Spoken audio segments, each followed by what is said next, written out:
जय हिंद दोस्तों, मैं अमित रघुवंशी आपका इस वीडियो में स्वागत करता हूं। आज की इस वीडियो में हम देखने वाले हैं 9th क्लास का चौथा वाला चैप्टर, जिसका नाम है दो चरों वाले रैखिक समीकरण। ठीक है ना, इसको देखने वाले हैं। छोटा सा चैप्टर है लेकिन इंपॉर्टेंट बहुत है। क्यों इंपॉर्टेंट है? क्योंकि 10th क्लास में ये आपके लिए बहुत ज़्यादा काम आने वाला है। 10th क्लास में इससे जुड़े हुए चैप्टर है और इसकी बहुत ज़्यादा ज़रूरत आपको 10th क्लास में पड़ती है। ठीक है ना, तो इसको समझेंगे और फिर अपनी एनसीईआरटी से अपन क्वेश्चन शुरू कर देंगे। ठीक है ना, तो आइए पहले इसको समझते हैं कि दो चरों वाले रैखिक समीकरण होते क्या है। देखो, इससे पहले 8वीं क्लास में अपने पढ़ा था, क्या पढ़ा था? बीजीय व्यंजक पढ़े थे। ठीक है ना, उसी का थोड़ा नेक्स्ट लेवल है ये, और कुछ नहीं है। देखो, इसमें दो चीज़ें होती हैं। एक आपको इसमें मिलेगा चर, ठीक है ना, और एक मिलेगा अचर। ठीक है, अब चर और अचर क्या होते हैं? देखो, ऐसी चीज़ें होती हैं, आपने देखी है एक्स वाई जेड, ये ABCD में लिखे होते हैं, उनको बोलते हैं अपन क्या? चर। और एक तीन दो √2 √3 जो संख्या में होंगे उनको बोलेंगे अपन अचर। ठीक है, बात समझ में आ गई? चर क्या? X Y Z. अचर क्या? 1 2 3 4 5 जो संख्याएं वास्तविक संख्याएं होती हैं उनको समझ लेंगे आप। ये चर और अचर का खेल आपको समझ में आ गया। ठीक है ना, और अब इसमें एक चीज होती है व्यापक समीकरण। व्यापक समीकरण, व्यापक समीकरण क्या होता है? इसको क्या होगा कि दो चर वाले रैखिक समीकरण के लिए उन्होंने एक समीकरण बनाया है, उसी को अपन व्यापक समीकरण बोलते हैं। कैसा? कि ax + by + c बराबर 0। ठीक है ना, ax + by + c बराबर 0। अब देखो ABC क्या है? देखो ABC क्या है? तो A और B जो हैं वो क्या हैं? X और Y के गुणांक हैं। X और Y के गुणांक हैं A और B। जो X के बगल में लिखा है वो X का गुणांक है, जो B के बगल में Y के बगल में लिखा है वो Y का गुणांक है। और C क्या है? C अचर संख्या है। C क्या है? अचर संख्या है। ठीक है ना, तो बात तो समझ में आ गई आपको। और ये क्या से मिलते हैं अपन को? ये वास्तविक संख्या से मिलते हैं। क्या होती हैं ये? वास्तविक संख्याएं होती हैं। X Y जो भी हैं ये क्या हो जाएंगे? चर हो जाएंगे। बस बात समझ में आ गई आपको। इसके अलावा आपको कुछ जानने की जरूरत इसमें नहीं। इससे सीधा अपन जानेंगे प्रश्नावली से।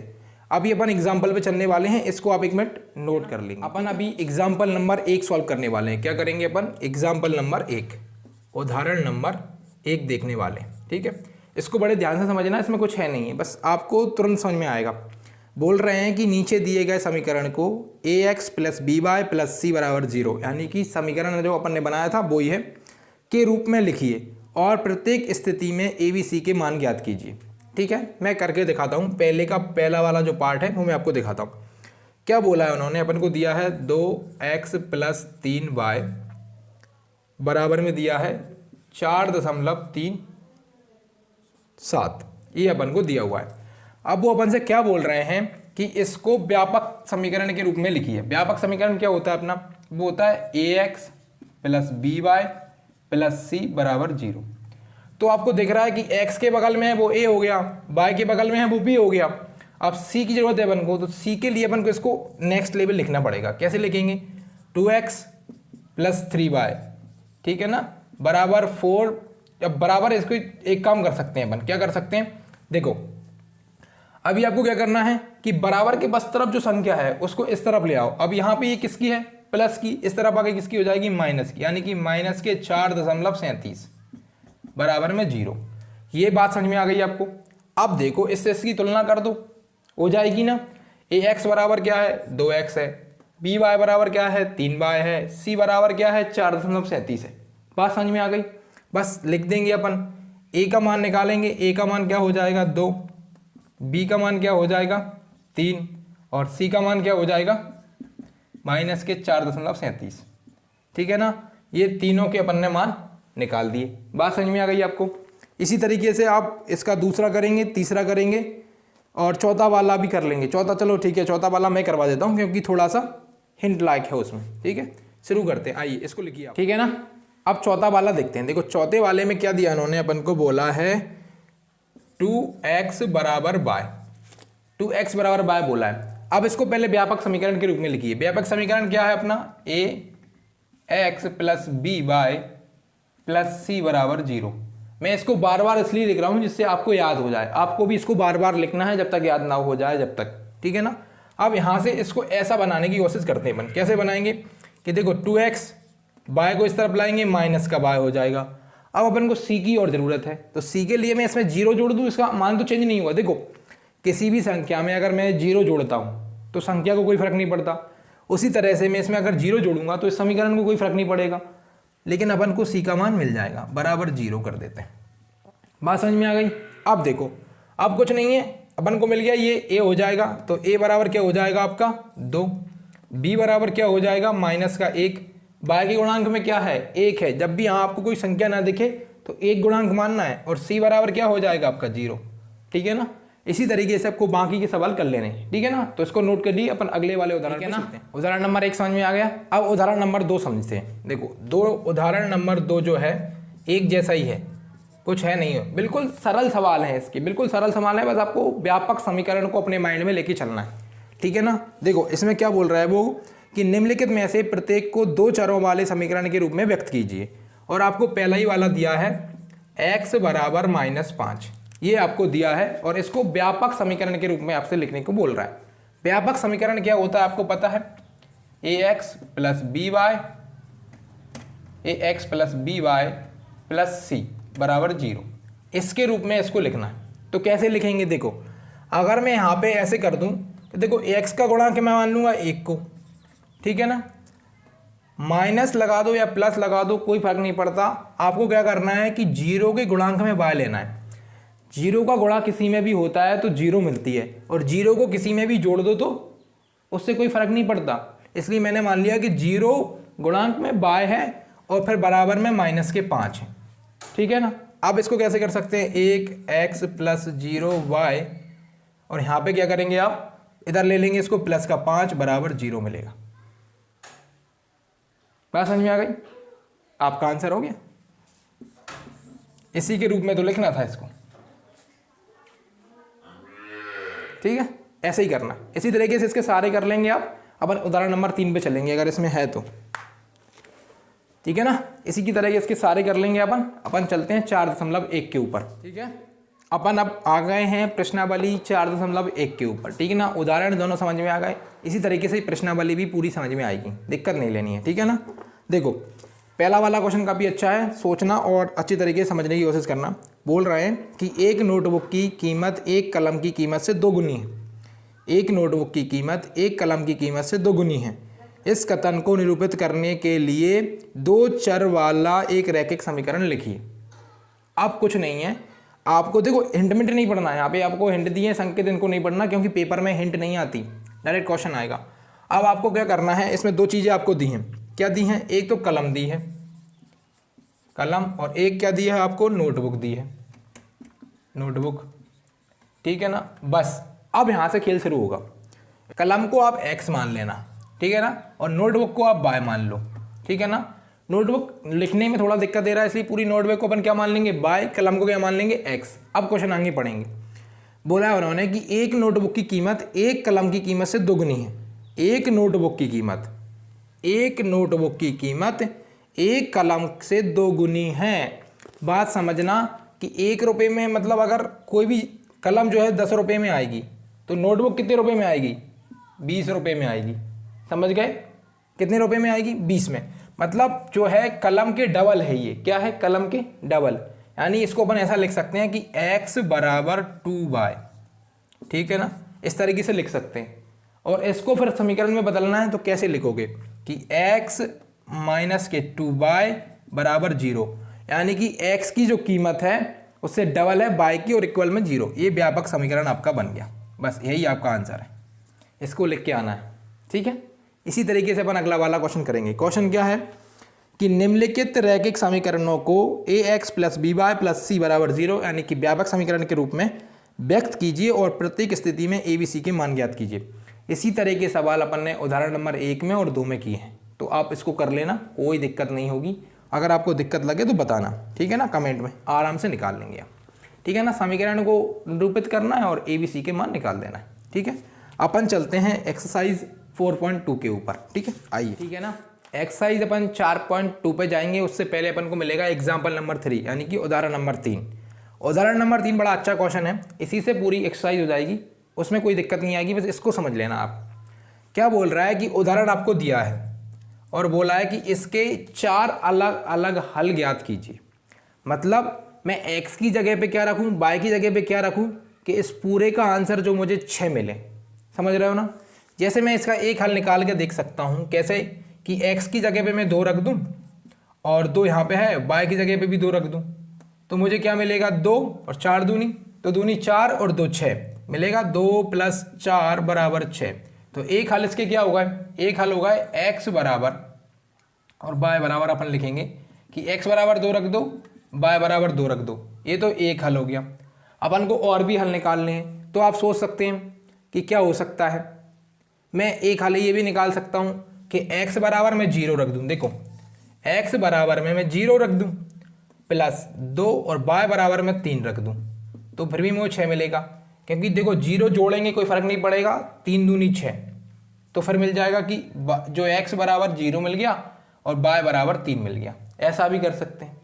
एक और कर सकते हैं अपन, कैसा कर सकते हैं कि x की जगह पे मैं 6 रख दूं, ठीक है ना, और y की जगह पे मैं 0 रख दूं, तब भी मुझे 6 मिल सकता है, क्योंकि 6 डायरेक्ट मिल जाएगा। 0 का गुणा 2 में करेंगे तो 0 मिलेगी, और 0 को 6 में जोड़ेंगे तो 6 मिलेगा। तो एक ये भी हो सकता है कि x बराबर 6 और y बराबर 0, ठीक है ना। अपन ने 3 निकाल ली, अपन को एक और चाहिए, और एक और आप सोच सकते हैं क्या होगा। एक और ये हो सकता है कि हाँ x बराबर मैं 4 रख दूं और +2 ऐसा का ऐसा रहने दूं, y की जगह पे मैं 1 रख दूं, ठीक है ना। तो क्या होगा कि 4 मिलेगा, 1 का गुणा 2 में करेंगे तो 2 मिलेगा, बराबर में मुझे मिलेगी 0। यानी कि x की जगह पे 4 और y की जगह पे 1 रख दें, तब भी आपको इसका आंसर मिलेगा। यानी आपके कितने आंसर हो गए, 4। एक तो हो गया 2 2, एक हो गया 0 3, एक हो गया 6 0 और एक हो गया 4 1, ठीक है ना। इस तरीके से आपको मान लिखने हैं, पहले x के फिर y के, अपने निर्देशांक ज्यामिति में सीख लिया है, ठीक है ना। इससे पिछली वाली वीडियो अगर आपने नहीं देखी तो उसको जाके देखिए, ठीक है। इस तरीके से इन क्वेश्चन को करना है, आप इसको नोट करेंगे। अपन चलते हैं एक्सरसाइज कौन सी 4.2 के ऊपर, ठीक है ना। आई अपन ने उदाहरण किया था उसी के जैसा आपको 4.2 यानी कि 4.2 प्रश्नावली का दूसरा वाला क्वेश्चन नंबर जो 2 है वो सेम इसी तरीके से दिया गया है। बोल रहे हैं कि निम्नलिखित समीकरण में से प्रत्येक समीकरण के 4 हल ज्ञात कीजिए। तो इनके हल आप आराम से ज्ञात कर लेंगे। जैसे पहला वाला आपको दिया है 2x + y = 7, तो 2x मतलब x की जगह पे क्या रखूँ, y की जगह पे क्या रखूँ कि मुझे मिल जाए। तो पहला वाला हल तो इसका आपको दिख ही रहा है, 3 4 हो जाएगा। फिर इसी तरीके से आप करते जाएंगे तो हो जाएगा, कोई दिक्कत नहीं है, ठीक है ना। पहले वाले क्वेश्चन में कुछ नहीं है, उसको कर लेना आप। तीसरा वाला बोला है कि बताइए कि निम्नलिखित हलों में से कौन सा समीकरण के हल और कौन कौन से हल नहीं है। मतलब एक समीकरण अपन को दिया है, इसको देखते हैं अपन, देखिए, ठीक है ना। समीकरण क्या दिया अपन को, समीकरण दिया है x - 2y = 4, और उन्होंने पूछा है कि इसके हल कौन कौन से हैं और कौन कौन से नहीं हैं, और अपन को ऑप्शन दिए हैं। ऑप्शन अपन लिख लेंगे कौन कौन से दिए हैं। पहले 0 2 दिया है पहले वाले में, और दूसरे वाले में क्या दिया है, दूसरे वाले में दिया है 2 0। फिर तीसरे वाले में क्या दिया है, तीसरे वाले में आपको दिया है 4 0। फिर चौथे वाले में आपको दिया हुआ है रूट के अंदर 2 और 4 √2, ठीक है ना। फिर पांचवें वाले में आपको दिया है 1,1। इनमें से कौन सा मान मैं इसके अंदर रखूं जिससे मुझे 4 मिले, वो इसका हल होगा, और जिसको रखने से 4 नहीं मिलेगा वो हल नहीं होगा, ठीक है ना। तो सबसे पहले इसको देखते हैं। देखो x 0 हो गया, इसका गुणा इसमें करेंगे, तो देखो पहला वाला रख के देखते हैं। पहला वाला रख के देखेंगे तो 0 फिर 2 और यहाँ पे 2 बराबर में आपको मिलेगा कितना, यहाँ पे -4 मिलेगा और इधर 4 मिल रहा है। मतलब ये इसका हल नहीं है, क्योंकि एक तरफ माइनस का है एक तरफ प्लस का है, तो इसका हल नहीं है। फिर आप दूसरा वाला चेक करेंगे, यहाँ पे लिखेंगे 2, फिर यहाँ पे लिखेंगे 0, सॉरी माइनस लगाएंगे, फिर 2 y की जगह पे 0 बराबर में 4 लिखेंगे। तो आपको क्या होगा कि 2 और 2 घट के 0 बचेगा, यानी कि इस तरफ तो सारा 0 हो जाएगा।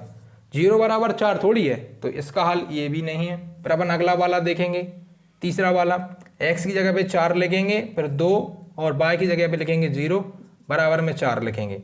तो आपको यहाँ पे देखो 0 का गुणा 2 में करेंगे तो आपको क्या मिलेगा, 0 मिलेगा। यानी कि 0 जब 4 में से घटाएंगे तो कुछ नहीं घटेगा, 4 बराबर 4। तो इसका ये वाला तो हल होगा, ठीक है ना। अभी रुकना नहीं है, मिल गया तो अभी इन दो को भी चेक करना है, ठीक है ना। तो ये वाला इसका हल हो जाएगा। फिर दूसरा वाला चेक करेंगे, यहाँ √2 रखेंगे आप x की जगह पे, y की जगह पे क्या रखेंगे, y की जगह पे रखेंगे आप 2 पर 4 रूट के अंदर 2 बराबर 4। ये तो होना ही नहीं है, आपको दिख ही रहा होगा। कैसे करेंगे आप, इसके अंदर मिलेगा आपको 8 रूट के अंदर वो मिलेगा, तो ये नहीं होगा, ठीक है, ये भी नहीं होगा। और 1 रखेंगे तब भी नहीं होगा, 1 रखेंगे तो क्या मिलेगा, 1 - 2 बराबर 4, तो ये तो 1 बराबर 4 हो जाएगा, तो ये भी नहीं होगा। सो इसका सिर्फ एक ही हल होगा, वो भी तीसरा वाला हल। कौन सा, तीसरा वाला एकमात्र हल होगा तीसरे वाले क्वेश्चन के अंदर, ठीक है। फिर चौथे वाले में देखते हैं अपन कि k का मान ज्ञात कीजिए जबकि x बराबर 2 y बराबर 1 समीकरण का हल हो। आपको k की वैल्यू निकालनी है, ठीक है ना। इसको साफ करते हैं। देखो समीकरण आपको क्या दिया है कि 2, क्वेश्चन नंबर 4 है, 2x + 3y बराबर k, ये अपन को दिया है और k की वैल्यू निकालनी है। और आपको x बराबर जो है 2 दिया गया है और y बराबर जो है 1 दिया गया है। कुछ नहीं करना, x की वैल्यू रख दो, y की वैल्यू रख दो, आपका आंसर आ जाएगा। कैसे रखेंगे, 2 प्लस y की जगह पे क्या रखेंगे, 1 बराबर में k, 2 का 2 में गुणा करेंगे 4 मिलेगा, 1 का गुणा 3 में करेंगे 3 मिलेगा बराबर में k, और 4 और 3 7 बराबर k, ठीक है ना। तो k की वैल्यू क्या आ गई, 7 आ गई, ठीक है ना। ये आपका आंसर हो गया, ठीक। आप इस वाले को नोट करेंगे, अपन चलते हैं अगली वाली प्रश्नावली के ऊपर, ठीक है ना साथियों। आपको एक्सरसाइज नंबर जो है 4.3 पे आ चुके हैं अपन, और इसको समझने की कोशिश करते हैं। देखो क्या बोला गया है, पहला ही क्वेश्चन, इसके एग्जाम्पल अपन ने नहीं लिए क्योंकि एक भी मोस्ट नहीं है और सब कचरा है, ठीक है ना। इतने बड़े दिख रहे हैं आपको, उतने ही सरल हैं, बिल्कुल आसानी से आपको समझ में आएंगे। क्वेश्चन से आप समझने की कोशिश करना, ठीक है। पहला वाला क्वेश्चन अपन से बोला है कि दो चरों वाले निम्नलिखित रैखिक समीकरणों में से प्रत्येक का आलेख खींचिए। प्रत्येक का आलेख खींचने का मतलब ये है कि क्वेश्चन देखो, क्वेश्चन नंबर जो आपको दिया है 1, उसमें अपन पहला वाला आपको करके बताएंगे, आपको पूरे वाले समझ में आएंगे, कोई दिक्कत नहीं है। क्या बोला है उन्होंने कि x + y बराबर 4, ये अपन से बोला गया है। और ये बोला गया है कि इसका आलेख खींचिए। आलेख खींचने का मतलब है ग्राफ बनाइए, जो अपने निर्देशांक ज्यामिति में बनाए थे ना ग्राफ, उसी को बनाने की यहाँ पे बात कर रहे हैं। इसलिए मैंने आपसे पहले भी बोला था कि अगर आपने वो वाला वीडियो नहीं देखा तो इससे पिछला वाला वो जाके देखिए, ठीक है। उसका जो हम लिंक दे देंगे डिस्क्रिप्शन में, तो चेक करिएगा और देखिए, ठीक है। अभी ये समझो कि इसका आलेख कैसे खींचा जा सकता है। देखो सबसे पहले तो आपको वही बनाना है, एक्स वाई, ठीक है ना। ये आपका y हो गया, ये आपका x हो गया। अब अपन को 4 चाहिए तो अपन 4 तक लिखेंगे। यहाँ देखो मूल बिंदु होता है, यहाँ हो जाएगा 1, यहाँ हो जाएगा 2, यहाँ हो जाएगा 3 और यहाँ हो जाएगा 4। इसी तरीके से इस तरफ भी क्या हो जाएगा, 1, यहाँ हो जाएगा 2, यहाँ हो जाएगा 3, यहाँ हो जाएगा 4, ठीक है ना। इस तरफ भी आप कर लेंगे कि माइनस का जो है 1, फिर माइनस का 2, माइनस का 3, माइनस का 4, ठीक है ना। इस तरह से यहाँ पे भी होगा माइनस का 1, माइनस का 2, माइनस का 3, माइनस का 4, ठीक है ना। बात समझ में आ गई। ये आपका ग्राफ होता है। अब आपको x + y बराबर 4 जो ग्राफ खींचना है वो सिंपल सा होता है, कोई दिक्कत नहीं है। आपको क्या करना है, एक बार x बराबर 0 लेना है और एक बार y बराबर 0 लेना है। देखो ये 4 दिख रहा है आपको, यहाँ पे दोनों प्लस के हैं, प्लस प्लस पे बिंदु बनाइए, ठीक है ना। और एक रेखा यहाँ से खींचिए, खिंच गई। अब यहाँ पे लिखेंगे आप क्या कि यहाँ पे देखो y अक्ष पे है तो x बराबर 0 होगा और y बराबर 4 हो जाएगा। यहाँ पे क्या होगा, यहाँ पे आपको दिख रहा है x अक्ष पे है तो y बराबर 0 होगा और x बराबर 4 हो जाएगा। बस ये आपका आलेख खिंच गया। आपको देखो एक बिंदु से रेखा बहुत अनंत तरीके से जा सकती है, अनेक तरीके से आलेख जो है खींचे जा सकते हैं, उन पर ज़्यादा फोकस नहीं करना। इस तरीके से बिल्कुल सिंपल वाला आलेख खींच के आना है, दिक्कत आपकी खत्म हो जाएगी, ठीक है ना। इसी तरीके से आप इसका दूसरा, तीसरा और चौथा कर लेंगे, इनमें कोई दिक्कत नहीं आएगी, कोई भी दिक्कत नहीं आएगी, ठीक है ना। क्वेश्चन नंबर 2 जो है काफ़ी अच्छा है, याद रखने वाला है, उसको अपन करते हैं, ठीक है ना। इसको आप नोट करेंगे। एक वाला समझ में आ गया। अब दूसरा वाला समझने की कोशिश करना। क्या बोल रहा है कि बिंदु 2 और 14 से होकर जाने वाली दो रेखाओं के समीकरण लिखिए। दो रेखाओं के समीकरण लिखिए आप, और इस प्रकार की और कितनी रेखाएं हो सकती हैं और क्यों। तो एक बात हमेशा याद रखना बेटा, कि किसी भी बिंदु से जाने वाली रेखाएं अनंत हो सकती हैं। कितनी हो सकती हैं? अनंत, क्योंकि एक बिंदु से बहुत सारी रेखाएं गुजर सकती हैं। तो इसका दूसरा वाला आंसर क्या हो गया कि इसकी बहुत सारी रेखाएं हो सकती हैं। पहला अपन को बिंदु क्या दिया है, देखो आपको बिंदु दिया है 2 और 14, इससे होकर जाने वाली दो रेखाओं के समीकरण आपको खींचना है। मतलब सिर्फ 2 समीकरण बनाने हैं, बाकी की आपको नहीं बनाने हैं, बाकी बता सकते हैं आप कितने बनेंगे, ठीक है ना। तो देखो क्या करना है आपको, x का मान आपको दिया है 2, x का मान कितना दिया है 2, y का मान कितना दिया है 14। तो इसका पहला वाला जो समीकरण है वो मेरे दिमाग में आ रहा है, वो इस तरीके से आ रहा है कि देखो 7 दूनी 14, यानी कि मैं ले सकता हूँ 7x और यहाँ पे माइनस करूँगा और यहाँ पे लिखूँगा 14 बराबर 0, ठीक है ना। देखो x का मान 2 रखेंगे 14 आएगा, y का मान मतलब कि 14 आएगा, डायरेक्ट अपन यहाँ पे y लिखेंगे।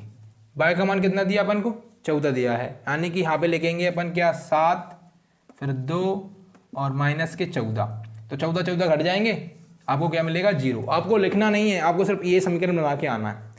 दूसरा समीकरण आप ये भी बना सकते हैं। कौन सा बना सकते हैं कि सीधा लिखिए x प्लस y बराबर कितना हो रहा है 14 और 2 16, इसकी जगह पे 2 लिखेंगे, इसकी जगह पे 14 लिखेंगे, कितना हो जाएगा 16। और इसमें पूछा है कि इन्होंने कितनी रेखाएं ऐसी हो सकती हैं, तो ऐसी अनंत रेखाएं हो सकती हैं। कैसी हो सकती हैं कि बोलेंगे अनंत, अनंत रेखाएं ऐसी हो सकती हैं। उनसे अपन को कुछ लेना देना नहीं है, बस लिख देना कि ऐसी अनंत रेखाएं खींची जा सकती हैं, और ये ठीक है ना। तो आपको बोल देना कि ऐसी अनंत रेखाएं होती हैं। और उसके बाद तीसरा वाला और चौथा वाला आप खुद से कर लेंगे, उनमें कोई दिक्कत नहीं आएगी आपको, ठीक है। अपन चलते हैं आप एग्जाम्पल नंबर 9 के ऊपर। एग्जाम्पल नंबर 9 बहुत ज़्यादा अच्छा क्वेश्चन है, इस बारे पूरे चैप्टर में सबसे अच्छा क्वेश्चन मैं बोलूँगा एग्जाम्पल नंबर 9 ही है, ठीक है ना। बड़ा अच्छा क्वेश्चन है, कुछ नहीं करना आपको, बस दिखा देना है कुछ भी चीज़ें, ठीक है ना।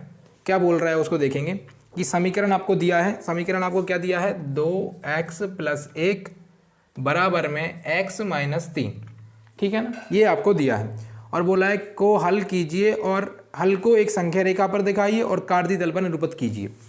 पहला वाला आपसे बोला है कि संख्या रेखा पर दिखाइए, ठीक है ना, और दूसरा बोला है कार्तीय तल पर दिखाइए, कार्तीय तल। अब देखो अगर आपसे ये बोलता ना इसकी जगह पे कि एक चर वाले समीकरण में दिखाइए, दो चर वाले समीकरण में दिखाइए, तो भी आप यही मानेंगे, क्योंकि इसमें देखो एक संख्या रेखा क्या होती है x और y होता है, लेकिन x अकेला ही होगा ना, एक चर होता है उसके अंदर, एक तो x होगा या y होता है। कार्तीय तल में क्या होता है x y होते हैं, यानी कि 2 चर वाले होते हैं। तो इसी तरह के क्वेश्चन आपको प्रश्नावली में मिलेंगे। पहले इसकी बात कर लेते हैं। सबसे पहले आपको यहाँ से x की वैल्यू निकालनी है। क्या करेंगे आप, x वाले एक तरफ लेंगे, बिना x वाले एक तरफ लेंगे, ठीक है ना।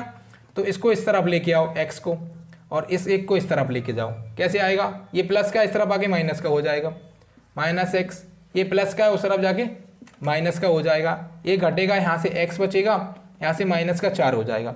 तो x की वैल्यू जो आपको मिलेगी वो क्या मिलेगी, -4 मिलेगी।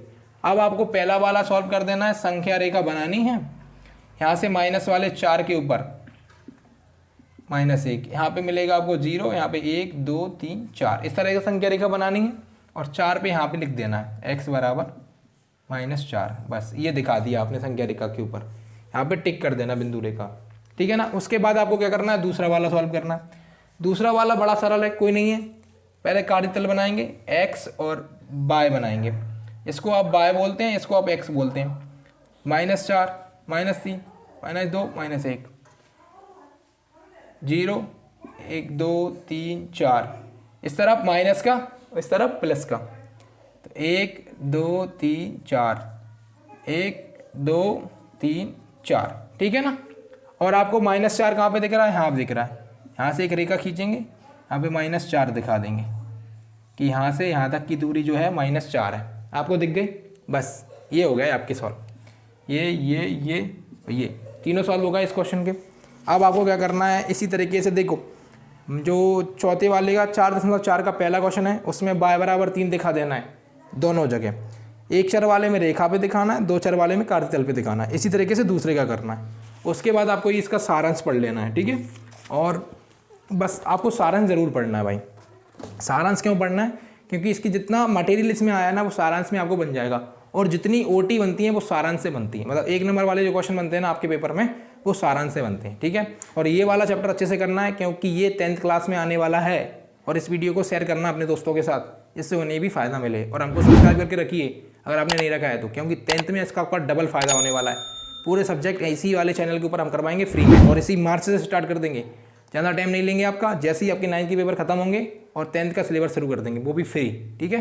तो मिलते हैं अगली वीडियो में। जय हिंद।